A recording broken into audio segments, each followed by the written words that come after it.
มาบัดนี้ทุกคนแม่ปุ้ยสิพามาเบิ่งหน้าตาข้าวเปียกเขาแม่ปุ้ยเนาะหลังจากต้มแล้วจะเป็นแบบใดเนาะจะเป็นแบบนี้เลยเด้อทุกคนเด้อแม่ปุ้ยจะเอาถั่วงอกลงก่อนแล้วแม่ปุ้ยจะตักข้าวเปียกเขาลงใส่เนาะทุกคนแม่ปุ้ยจะ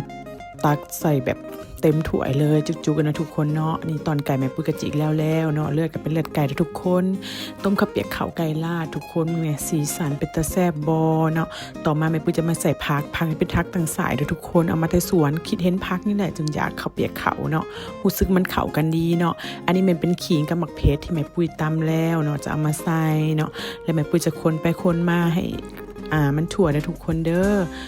คนไปคนมาแบบนี้เนาะเห็นหมักถั่วงอกกันละลายแม่ปุ้ยหมักถั่วงอกละลายแบบนี้เนาะยังบ่พอทุกคนยุบพักใส่ตื่มแล้วใส่มะนาวลงไปเนาะประมาณนี้นะทุกคนกินกับผักขมเด้อรู้สึกว่ามันเข้ากันดีเนาะเมนูเผื่อสุขภาพทุกอย่างจากสวนเด้อทุกคนเด้อ